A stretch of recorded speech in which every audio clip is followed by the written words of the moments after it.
Bonjour les petits loups, j'espère que vous allez bien. Voici une seconde mouture de la vidéo relative aux exercices d'urgence en cas de soucis digestifs dans une période de confinement. J'ai supprimé la première version car la musique de fond était trop forte et ça pouvait gêner la lecture. Voici donc une seconde proposition.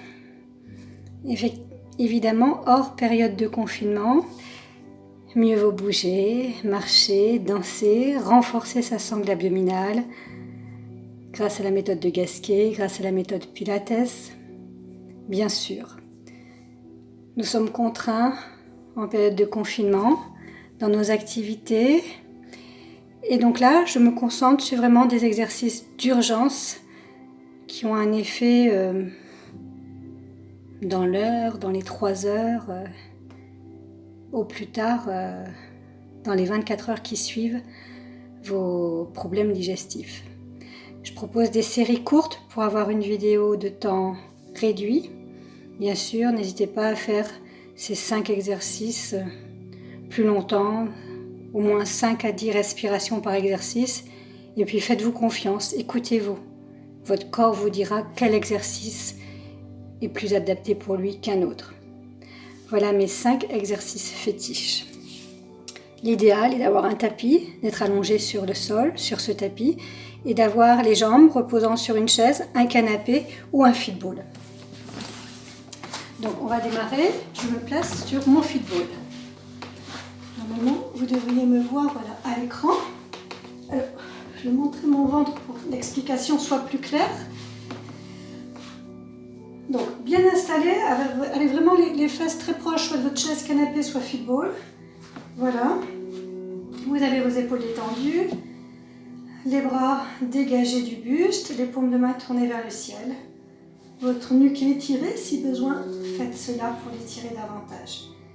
Et puis, vous pouvez mettre les mains sur votre ventre et on va commencer par des respirations abdominales. Si vous êtes habitué à engager le périnée avant d'expirer, faites-le. Sinon, en situation d'urgence, pensez juste à expirer, ce sera déjà pas mal.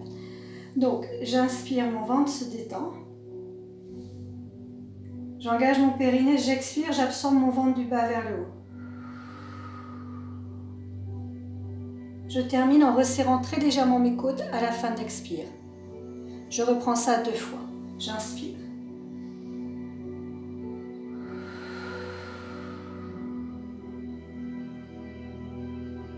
L'idée est de tirer une fermeture éclair, de tirer son nombril vers le haut. À nouveau, j'inspire.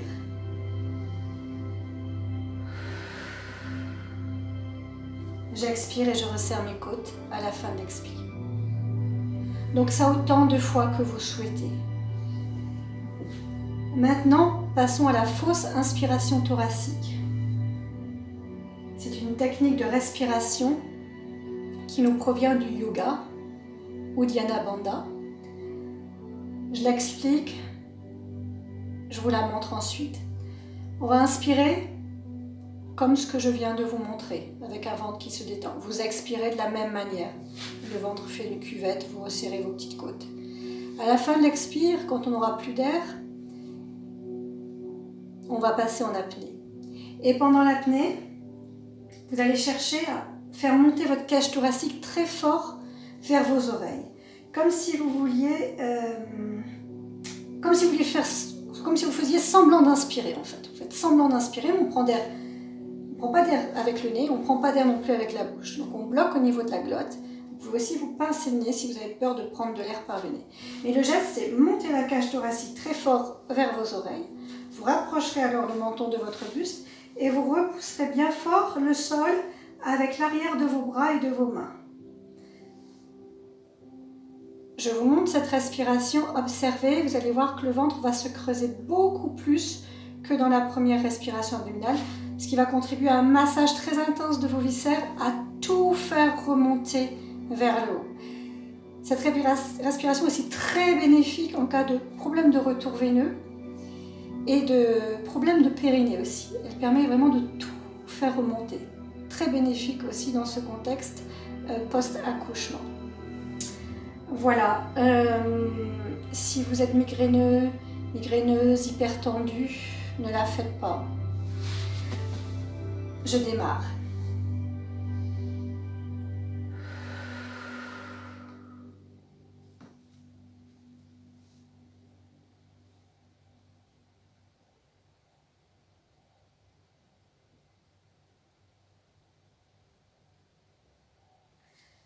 Vous pouvez tenir 15-30 secondes, voire plus quand vous avez de la pratique. Un peu moins si vous n'avez pas encore cette pratique, peu importe. Je vous la montre encore 2 fois. Et à l'écran, je ferai 1 pour vous dire que c'est la première respiration qui vient d'être finie. C'est des respirations abdominales. 2 quand je passe en apnée. Et 3 quand je tire mes côtes, ma cage thoracique très fortement vers mes oreilles. D'accord? Et j'essaie que ma main ne cache pas. Que vous voyez ma main sans cacher le ventre. Voilà, alors on est parti.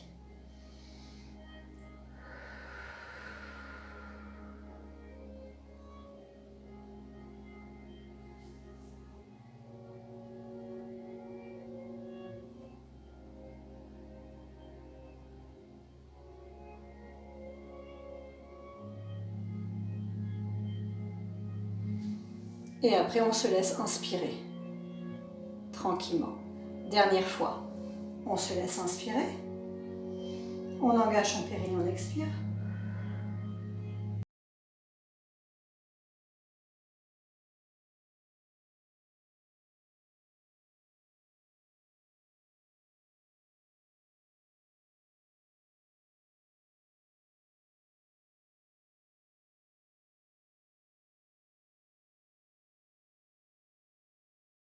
« 10 par jour sans aucun souci. C'était pour l'exercice 2.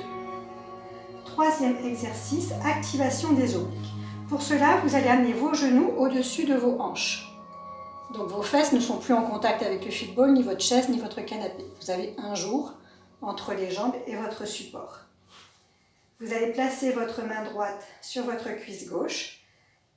Vous allez engager votre périnée, expirer. Et pendant que vous expirez, la main pousse la cuisse et la cuisse repousse la main. Vous devriez sentir une activation de vos obliques.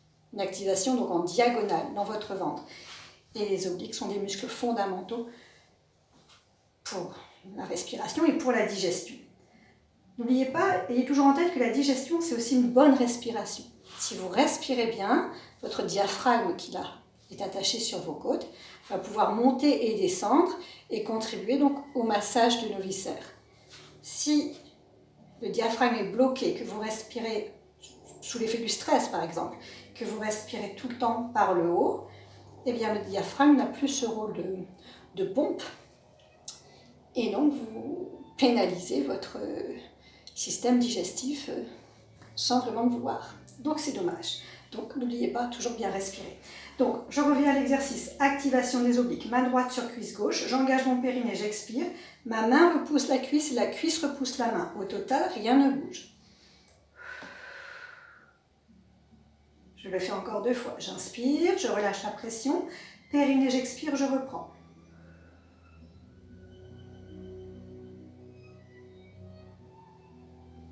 Encore une fois, et rien ne vous empêche de rajouter une fausse inspiration thoracique à la fin de cet exercice. Maintenant, par exemple.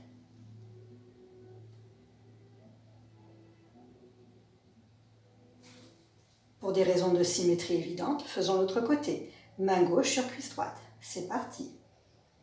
J'engage mon périnée, j'expire, la main repousse la cuisse repousse la main. Soyez à l'écoute de votre corps, cherchez ces contractions diagonales, à la fois dans le bas, le transverse activé en diagonale. Et nos grands droits, qui sont là, et découpés en carrés de chocolat, apparents chez certains, pas chez d'autres, eh bien eux sont en isométrie, donc pas d'hyperpression. Dernière fois. Et je peux rajouter une fausse inspiration thoracique.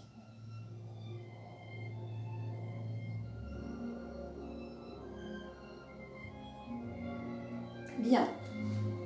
Ça, c'était pour le 3e exercice, activation des obliques. Maintenant, vous pouvez laisser filer votre support, votre ballon et ramener les genoux vers la poitrine. Placez les mains à l'arrière de vos cuisses, ça évite les compressions au niveau du cartilage. Vous pouvez les mettre là, hein, si vous n'avez pas de souci de genoux, bien sûr, ou là. Et là, 5 respirations tranquilles dans cette posture où vos épaules sont détendues. Et on cherche à rapprocher très légèrement, hein, c'est infime, les cuisses du ventre tout en gardant le sacrum au sol. Vous restez autant de temps que vous voulez dans cette posture. On va poser un pied en expirant, puis l'autre en expirant, et on va terminer par l'exercice des torsions. Pieds joints, genoux joints. En expirant, vous placez votre pied droit sur votre genou gauche. Vos mains sont fixées dans le sol par le dos des mains, votre pied gauche est dans le sol. Vous ne faites que soulever votre bassin d'1 centimètre et sans rien bouger d'autre, translatez votre bassin vers la droite le plus possible. Et puis, vous laissez vos 2 genoux aller vers votre gauche. Et pour éviter que votre omoplate droite décolle, vous pensez à repousser le sol avec le bras gauche, donc ce bras-là. Vous repoussez le sol avec le bras gauche.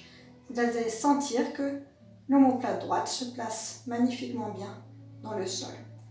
Bon, magnifiquement bien, j'exagère, ça dépend des morphologies de votre pratique. D'accord, donc pas d'inquiétude.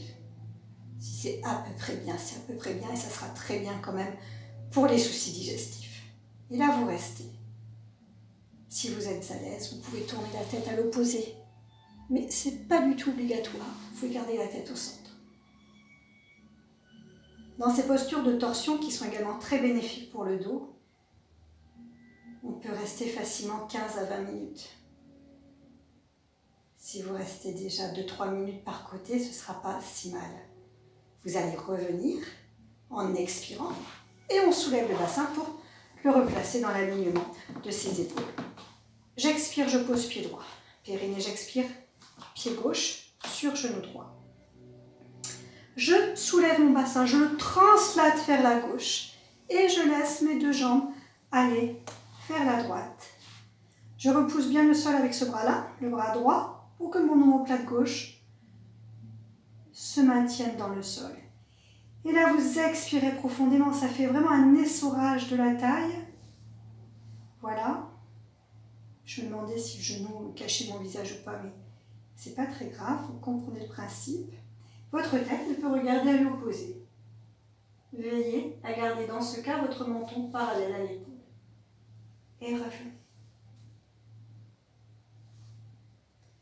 Expirez, vous restez autant de temps que vous voulez. Vous devriez sentir normalement très rapidement les effets dans votre ventre. Si vous avez des petites bulles d'air, ça peut les faire claquer. C'est vraiment très agréable pour le massage des viscères. Voilà, donc vous replacez votre bassin correctement, puis votre pied au sol en expirant. Et voilà les petits loups. Je vous remercie d'avoir pris le temps de lire cette vidéo. J'espère qu'elle vous sera très très utile et que vous allez devenir le meilleur ami de votre ventre. Je vous souhaite une belle fin de journée. Au revoir.